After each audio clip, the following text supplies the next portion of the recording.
अस्सलाम वालेकुम। ਕੀ ਹਾਲ ਚਾਲ ਹੈ ਤੁਹਾਡਾ? ਠੀਕ ਠਾਕ ਹੋ ਤੁਸੀਂ ਸਾਰੇ? ਕੈਸੀ ਤਬੀਅਤ ਹੈ ਤੁਹਾਡੀ ਸਾਰਿਆਂ ਦੀ? ਅੱਲਾ ਕਰੇ ਤੁਸੀਂ ਸਾਰੇ ਹੱਸਦੇ ਰਹੋ ਤੇ ਵਸਦੇ ਰਹੋ। ਤੇ ਆ ਗਏ ਆ ਜੀ ਨਾਯਾਬ ਜ਼ਮਾਨੇ ਲੈ ਕੇ, ਫਿਰ ਤੁਹਾਡੀ ਖਿਦਮਤ 'ਚ ਛਾਲ ਮਾਰ ਦਿੱਤੀ ਹੈ ਤੁਹਾਡੇ ਵਿਹੜੇ ਵਿੱਚ ਅਸੀਂ। ਤੇ ਆ ਗਏ ਆ ਨਾਯਾਬ ਜ਼ਮਾਨੇ ਲੈ ਕੇ। ਤੇ ਨਾਯਾਬ ਜ਼ਮਾਨੇ ਉਹ ਜ਼ਮਾਨੇ ਜਿਹੜੇ ਵਾਕਈ ਬਈ ਕੀਮਤੀ ਜ਼ਮਾਨੇ ਸਨ, ਇੰਨੇ ਕੀਮਤੀ ਕਿ ਤੁਸੀਂ ਤੇ ਮੋਤੀਆਂ ਤੇ ਸੋਨਿਆਂ ਨਾਲੋਂ ਵੀ ਕੀਮਤੀ ਜ਼ਮਾਨੇ।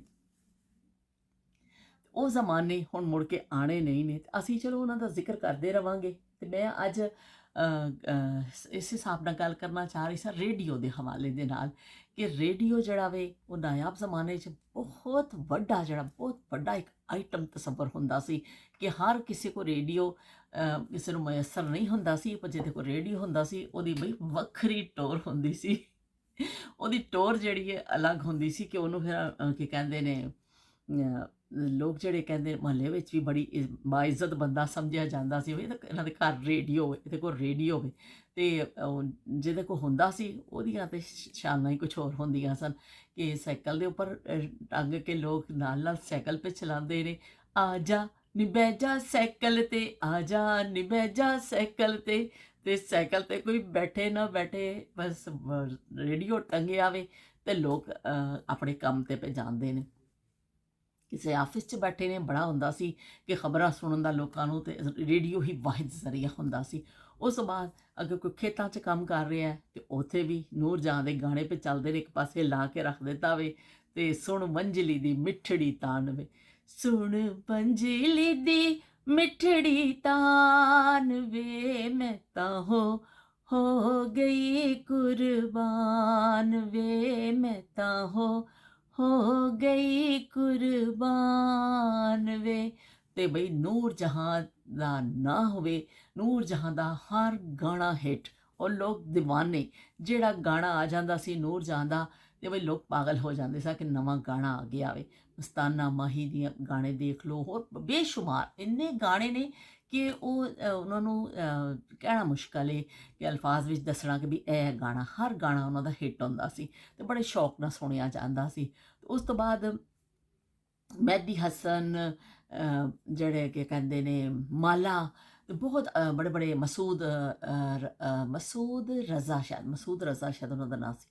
ਉਹ ਵੀ ਬੜੇ ਅੱਛੇ ਗੁਲੂਕਾਰ ਸਨ। ਬਹੁਤ ਸਾਰੇ ਸਿੰਗਰ ਐਸੇ, अहमद रुश्ती ਦਾ ਵੀ ਬੜਾ, मेरे ख्यालों में छाई है एक सूरत मत वाली सी, नाजुक सी शर्मीली सी, मासूम सी भोली भाली सी, रहती है वो दूर कहीं अता पता मालूम नहीं, कोको कोरीना, कोको कोरीना। ਤੇ ਬਈ ਇਹ ਬੜਾ ਮਸ਼ਹੂਰ ਹੋਇਆ ਸੀ ਗਾਣਾ ਕੋਕੋ ਕੋਰੀਨਾ। ਲੋਕ دیਵਾਨੇ ਹੋ ਜਾਂਦੇ ਸਨ, ਜੋ ਗਾਣਾ ਆਂਦਾ ਸੀ ਨਾ ਤੇ ਉਹ ਲੋਕ دیਵਾਨੇ ਹੋ ਜਾਂਦੇ ਸਨ। ਤੇ किया है जो प्यार तो पड़ेगा निभाना, रख दिया कदमों में दिल नजराना, कबूल कर लो, हाय हाय कबूल कर लो। ਤੇ ਜਦੋਂ ਫਿਰ ਲੋਕ ਇਹ ਗਾਣੇ ਸੁਣਦੇ ਸਨ, ਫਰਮਾਇਸ਼ੀ ਪ੍ਰੋਗਰਾਮ ਦੇ ਨਾਂ 'ਤੇ ਇੱਕ ਪ੍ਰੋਗਰਾਮ ਆਂਦਾ ਸੀ ਆਪ ਕੀ ਫਰਮਾਇਸ਼। ਉਹ ਜਦੋਂ ਪ੍ਰੋਗਰਾਮ ਆਂਦਾ ਸੀ ਲੋਕ ਇਸ ਤਰ੍ਹਾਂ ਪਾਗਲ ਹੋ ਜਾਂਦੇ ਸਨ ਨਾ ਕਿ ਬਈ ਹੁਣ ਬਸ ਸਾਡੀ ਅੱਲਾ ਕਰੇ ਸਾਡੀ ਪਸੰਦ ਦਾ ਗਾਣਾ ਉਹਦੇ ਵਿੱਚ ਨਿਕਲ ਆਵੇ। ਤੇ ਉਹ ਫਿਰ ਜਦੋਂ ਅਨਾਉਂਸਰ ਕਹਿੰਦੀ ਸੀ ਕਿ ਬਈ इन लोगों ने ना पढ़ के सुनाती ਹੁੰਦੀ ਸੀ अनाउंसर कि भी इस गाने के लिए फरमाइश आई है फलां के फलां शहर से, फलां की फलां शहर से। ਬਈ ਇਸ ਤਰ੍ਹਾਂ ਲੋਕ ਖੁਸ਼ ਹੁੰਦੇ ਸਨ ਕਿ ਸਾਡੀ ਪਸੰਦ ਆ, ਪਰ ਲੋਕ ਉੱਤੇ ਖਤ ਲਿਖ ਕੇ ਆਪਣੀ ਫਰਮਾਇਸ਼ ਕਰਦੇ ਹੁੰਦੇ ਸਨ। ਤੇ ਜਿਹੜੇ ਖਤ ਨਹੀਂ ਲਿਖ ਸਕਦੇ ਸਨ ਉਹ ਫਿਰ ਇੰਤਜ਼ਾਰ ਕਰਦੇ ਸਨ ਕਿ ਹਾਲਾਂਕਿ ਸਾਡੇ ਵੱਲੋਂ ਕਿਸੇ ਨੇ ਖਤ ਲਿਖ ਦਿੱਤਾ ਹੋਵੇ ਤਾਂ ਕਿ ਸਾਡਾ ਪਸੰਦ ਦਾ ਗਾਣਾ ਉਹਦੇ ਵਿੱਚ ਆ ਜਾਵੇ। ਤੇ ਉਹ ਫਿਰ ਇਸ ਤਰ੍ਹਾਂ ਔਰ ਜਦੋਂ ਅਨਾਉਂਸਰ ਦੱਸਦੀ ਸੀ ਨਾ ਕਿ ਬਈ ਫਲਾਂ ਗਾਣਾ ਆਉਣ ਲੱਗਾ ਜੇ, ਫਿਲਮ का नाम ये है, गुलूकार का नाम ये है, ਤੇ ਬਸ ਬਈ ਉਦੋਂ ਤਾਂ ਇੰਨੀ ਖੁਸ਼ੀ ਚੜ੍ਹ ਜਾਂਦੀ ਸੀ ਕਿ ਤੁਹਾਨੂੰ ਸਮਝ ਆ ਜਾਂਦੀ ਸੀ ਕਿ ਸਾਡੀ ਪਸੰਦ ਦਾ ਗਾਣਾ ਆਉਣ ਵਾਲਾ ਹੋਵੇ। ਤੇ ਅਸੀਂ ਦੌੜ ਕੇ ਜਾ ਕੇ ਨਾ ਫੁੱਫੋ ਦੇ ਘਰ, ਮੇਰੀ ਕਜ਼ਨ ਹੁੰਦੀ ਆ ਸਨ, ਉਹਨਾਂ ਨੂੰ ਬੁਲਾ ਕੇ ਮੈਂ ਲੈ ਕੇ ਆਉਂਦੀ ਸਾਂ ਜਲਦੀ, ਜਿੰਨਾ ਚਿਰ ਨਾ ਲੈ ਰਹੀ ਹੁੰਦੀ ਸੀ ਨਾ ਕਿ ਜਲਦੀ ਆ ਜਾਓ ਸਾਡੀ ਪਸੰਦ ਦਾ ਗਾਣਾ ਆਉਣ ਲੱਗਾ ਵੇ। ਉਹ ਵੀ ਦੌੜ ਕੇ ਆ ਜਾਂਦੇ ਸਨ। ਗਾਣੇ ਦਾ ਇੰਨਾ ਸ਼ੌਕ ਹੁੰਦਾ ਸੀ ਕਿ ਵੀ ਅਸੀਂ ਇਸ ਤਰ੍ਹਾਂ ਨਹੀਂ ਸੀ ਕਿ ਆਪਣੀ ਅੱਜ ਤੇ ਬੜਾ ਸਹੂਲਤ ਹੈ ਕਿ ਤੁਸੀਂ ਆਰਾਮ ਨਾਲ ਜਿਹੜਾ ਗਾਣਾ ਸੁਣਨਾ ਲਿਖੋ, ਸਰਚ ਕਰੋ, ਫੌਰਨ ਸਾਹਮਣੇ ਤੁਹਾਡੇ ਆ ਜਾਂਦਾ। ਉਸ ਜ਼ਮਾਨੇ 'ਚ ਅਸੀਂ ਕਿ ਜਦੋਂ ਰੇਡੀਓ 'ਤੇ ਨਸ਼ਰ ਹੋਏਗਾ ਤੇ ਉਹੀ ਗਾਣਾ ਤੁਸੀਂ ਫਿਰ ਉਸ ਵੇਲੇ ਸੁਣੋਗੇ ਤੇ ਫਿਰ ਤੁਸੀਂ ਆਪਣੀ ਪਸੰਦ ਦਾ ਗਾਣਾ। ਸ਼ਾਮ ਨੂੰ ਆਉਂਦਾ ਸੀ ਫੌਜੀ ਭਾਈयों ਦਾ ਪ੍ਰੋਗਰਾਮ, ਤੇ ਉਹਦੇ ਵਿੱਚ ਵੀ ਫਰਮਾਇਸ਼ੀ ਲੋਕ ਪ੍ਰੋਗਰਾਮ ਆਪਣੇ ਭੇਜਦੇ ਸਨ ਗਾਣਿਆਂ ਦਾ। ਉਹ ਫਿਰ ਉਹ ਫੌਜੀ ਭਾਈਆਂ ਦੀ ਫਰਮਾਇਸ਼ ਹੁੰਦੀ ਸੀ ਤੇ ਉਹ ਫਿਰ ਗਾਣੇ ਸੁਣਾਏ ਜਾਂਦੇ ਸਨ। ਲੇਕਿਨ ਲੋਕ ਬਸ ਸੁਣਦੇ ਗਾਣਾ ਉਦੋਂ ਹੀ ਸਨ, ਸ਼ੌਕ ਵੀ ਬਹੁਤ ਹੁੰਦਾ ਸੀ ਉਹਨਾਂ ਨੂੰ ਸੁਣਨ ਦਾ, ਤੇ ਉਹ ਰੇਡੀਓ ਦੇ ਉੱਪਰ ਜਾਣਾ। ਔਰ ਫਿਲਮੀ ਪ੍ਰੋਗਰਾਮ ਜਿਹੜੇ ਆਉਂਦੇ ਹੁੰਦੇ ਸਨ, ਜਿਹੜੇ ਫਿਲਮੀ ਪ੍ਰੋਗਰਾਮ ਨੇ ਨਾ ਉਹ ਬੜੇ ਉਹਦੇ ਵਿੱਚ ਆਉਂਦੇ ਸਨ, ਵਿੱਚ ਸੁਣਾਉਂਦੇ ਸਨ ਕਿ ਨਵੀਂ ਫਿਲਮ ਕੋਈ ਰਿਲੀਜ਼ ਹੁੰਦੀ ਸੀ, ਉਹਦੀ ਥੋੜ੍ਹੀ ਥੋੜ੍ਹੀ ਸਟੋਰੀ, ਥੋੜ੍ਹੇ ਥੋੜ੍ਹੇ ਗਾਣਿਆਂ ਦੇ ਟੁਕੜੇ, ਤੇ ਉਹ ਫਿਰ ਸੁਣਾਇਆ ਜਾਂਦਾ ਸੀ कि इस फिल्म में ये हो गया, वो हो गया, ऐसे हो जाएगा, ये मोड़ ज़िंदगी में आ गया, उसने ये कर दिया, हीरोइन वहाँ चली गई, उसका दिल टूट गया। ਉਹ ਫਿਰ ਸਾਰੀਆਂ ਚੀਜ਼ਾਂ ਜਿਹੜੀਆਂ ਨੇ ਦਸੀਆਂ ਜਾਂਦੀਆਂ ਸਨ। ਫਿਰ ਲੋਕ ਬੜੇ ਐਸਾ ਤਵੱਜੋ ਦੇ ਨਾਲ ਐਸਾ ਕਰਕੇ ਨਾ ਸੁਣਦੇ ਹੁੰਦੇ ਸਨ ਕਿ ਬਈ ਅਸੀਂ ਸੁਣ ਲਈਏ। ਫਿਰ ਲੋਕ ਸੁਣ ਕੇ ਤੇ ਸਿਨੇਮਾ ਦਾ ਰੁਖ ਕਰਦੇ ਹੁੰਦੇ ਸਨ, ਜਿਹਨਾਂ ਦੀ ਰੇਂਜ ਵਿੱਚ ਸਿਨੇਮਾ ਹੁੰਦਾ ਸੀ ਕਿ ਬਈ ਹੁਣ ਫਿਲਮ ਦੇਖ ਕੇ ਆਈਏ, ਬੜੀ ਚੰਗੀ ਫਿਰ ਸਟੋਰੀ ਇਹਦੀ ਲੱਗਦੀ ਹੈ। ਉਹ ਵਿੱਚ ਥੋੜ੍ਹੇ ਥੋੜ੍ਹੇ ਦੇ ਕਲਿੱਪ ਜਿਹੜੇ ਸੁਣਵਾਏ ਜਾਂਦੇ ਸਨ। ਤੇ ਰੇਡੀਓ ਦਾ ਦੌਰ ਇੱਕ ਜਿਹੜਾ ਖਬਰਾਂ ਦੇ ਹਵਾਲੇ ਨਾਲ ਤੇ ਹੈਗਾ ਸੀ। ਸਾਡੇ ਅੱਬੂ ਨੂੰ ਤਾਂ ਬਈ ਖਬਰਾਂ ਦਾ ਖਬਤ ਸੀ। ਉਹਨਾਂ ਨੂੰ ਅਸੀਂ ਕਹਿਣਾ, ਅੱਬੂ ਜੀ ਹਰ ਘੰਟੇ ਬਾਅਦ ਕਿਉਂ ਖਬਰਾਂ ਸੁਣਨ ਬਹਿ ਜਾਂਦੇ ਹੋ ਤੁਸੀਂ? ਅੱਬੂ ਨੇ ਕਹਿਣਾ, ਉਹ ਕੰਬਖਤੋ ਤੁਹਾਨੂੰ ਨਹੀਂ ਪਤਾ ਕਿ ਦੁਨੀਆ 'ਚ ਮਿੰਟ ਵਿੱਚ ਕੀ ਹੋ ਜਾਂਦਾ ਵੇ। ਅਸੀਂ ਕਹਿਣਾ ਘੰਟੇ ਬਾਅਦ ਵੀ ਤਾਂ ਉਹੀ ਖਬਰਾਂ ਆਉਂਦੀਆਂ ਨੇ। ਅੱਬੂ ਪਤਾ ਨਹੀਂ ਕਿਉਂ ਇੰਨੀਆਂ ਖਬਰਾਂ ਸੁਣਦੇ ਨੇ। ਅੱਜ ਸਾਨੂੰ ਅੰਦਾਜ਼ਾ ਹੋਇਆ ਕਿ ਸਾਨੂੰ ਵੀ ਖਬਰ ਦਾ ਹੁੰਦਾ ਕਿ ਅਸੀਂ ਵੀ ਕਿ ਬਈ ਨਵੀਂ ਕੋਈ ਖਬਰ ਤਾਂ ਨਹੀਂ ਆ ਗਈ। ਲੇਕਿਨ ਉਸ ਜ਼ਮਾਨੇ 'ਚ ਜਿਹਨਾਂ ਨੂੰ ਸ਼ੌਕ ਹੁੰਦਾ ਸੀ ਨਾ, ਉਹ ਫਿਰ ਉਦੋਂ ਅਸੀਂ ਬੱਚੇ ਹੁੰਦੇ ਸਾਂ ਅੱਧ ਮਗਜ਼ੇ ਜੇ, ਅਤੇ ਉਹ ਸਾਨੂੰ ਇੰਨਾ ਪਤਾ ਨਹੀਂ ਹੁੰਦਾ ਸੀ ਕਿ ਖਬਰ ਦੀ ਅਹਿਮੀਅਤ ਕੀ ਹੈ। ਲੇਕਿਨ ਜਿਹਨਾਂ ਨੂੰ ਅਹਿਮੀਅਤ ਦਾ ਪਤਾ ਹੁੰਦਾ ਸੀ ਉਹ ਫਿਰ ਸੁਣਦੇ ਹੁੰਦੇ ਸਨ। ਉਸ ਜ਼ਮਾਨੇ 'ਚ ਵੀ ਸਾਡੇ ਘਰ ਵਿੱਚ ਵੀ ਰੇਡੀਓ ਸੀ, ਅਤੇ ਸਾਰੇ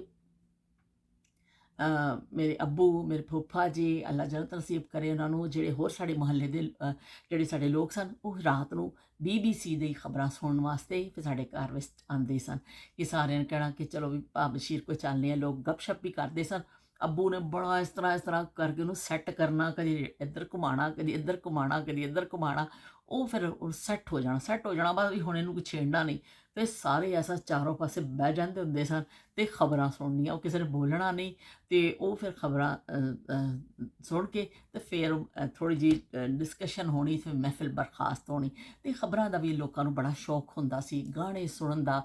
ਰੇਡੀਓ 'ਤੇ ਡਰਾਮਾ ਆਉਂਦਾ ਸੀ, ਉਹਦੇ ਵੀ ਲੋਕ ਦੀਵਾਨੇ ਹੁੰਦੇ ਸਨ ਕਿ ਵੀ ਖਾਮੋਸ਼ੀ ਦੇ ਨਾਲ ਡਰਾਮਾ ਸੁਣਿਆ ਜਾਂਦਾ ਸੀ ਕਿ ਕੋਈ ਆਵਾਜ਼ ਨਹੀਂ ਕੱਢਣੀ, ਕੋਈ ਚੂੰ ਨਹੀਂ ਕਰਨੀ, ਕਿਉਂਕਿ ਉਹ ਡਰਾਮੇ ਦੇ ਡਾਇਲੋਗ ਸੁਣੇ ਜਾਂਦੇ ਸਨ। ਸਾਰਾ ਘਰ ਖਾਮੋਸ਼ੀ ਦੇ ਨਾਲ ਸੁਣਦਾ ਸੀ। ਅਤੇ ਯਾਦਾਂ ਤਾਂ ਬਹੁਤ ਸਾਰੀਆਂ ਨੇ ਵੀ ਰੇਡੀਓ ਦੇ ਹਵਾਲੇ ਨਾਲ, ਤਾਂ ਇੰਨੀਆਂ ਯਾਦਾਂ ਨੇ ਨਾ ਮੇਰੇ ਆਪਣੇ ਜ਼ਿਹਨ ਵਿੱਚ, ਤੁਹਾਨੂੰ ਦੱਸ ਨਹੀਂ ਸਕਦੀ ਕਿ ਇੰਨੇ ਅਸੀਂ ਗਾਣੇ ਸੁਣਨੇ ਹੁੰਦੇ ਸਾਂ ਰੇਡੀਓ 'ਤੇ ਕਿ ਉਹ ਨਾਲ ਲਾ ਕੇ ਮੰਜੀ 'ਤੇ ਵੀ ਰੱਖ ਲੈਣਾ, ਵੀ ਗਾਣਾ ਆ ਰਿਹਾ, ਸਾਰੇ ਸੁਣ ਰਹੇ ਨੇ।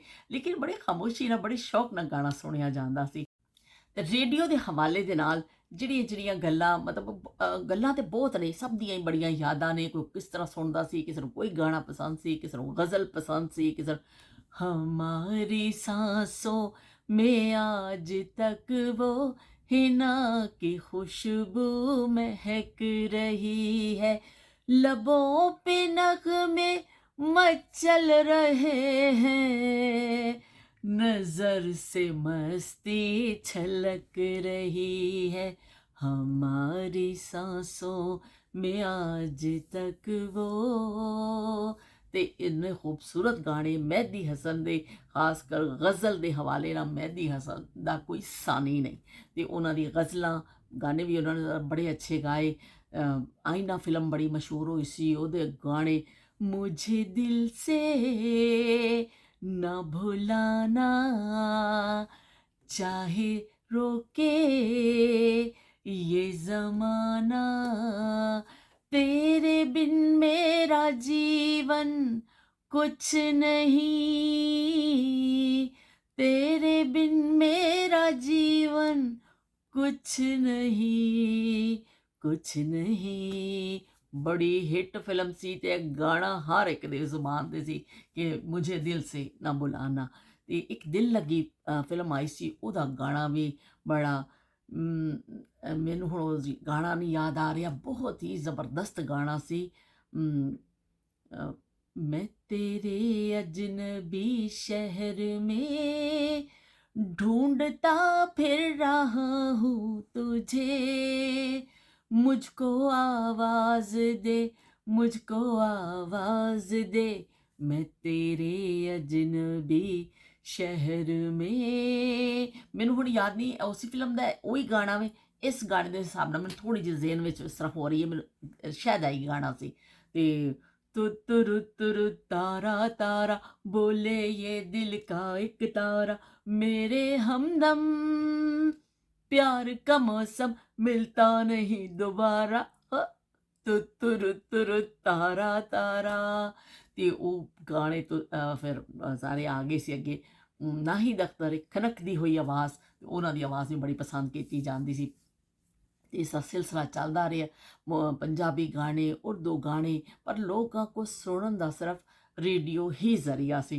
ਤੇ ਹੁਣ ਗੱਲ ਮੇਰੀ ਹੋ ਗਈ ਕਾਫੀ ਲੰਬੀ, ਤੇ ਹੁਣ ਅਸੀਂ ਉਸ ਹਵਾਲੇ ਨਾਲ ਵੀ ਗੱਲ ਕਰਾਂਗੇ ਕਿ ਜਦੋਂ ਅੱਗੇ ਟੇਪ ਰਿਕਾਰਡਰ ਆਇਆ ਨਾ, ਤੇ ਅਸੀਂ ਇੱਕ ਦਿਨ ਟੇਪ ਰਿਕਾਰਡਰ ਦੇ ਹਵਾਲੇ ਦੇ ਨਾਲ ਗੱਲ ਕਰਾਂਗੇ ਕਿ ਟੇਪ ਜਦੋਂ ਆਈ ਉਦੋਂ ਫਿਰ ਕੀ ਤਾਸੁਰਾਤ ਹੋਏ ਸਨ ਲੋਕਾਂ ਦੇ।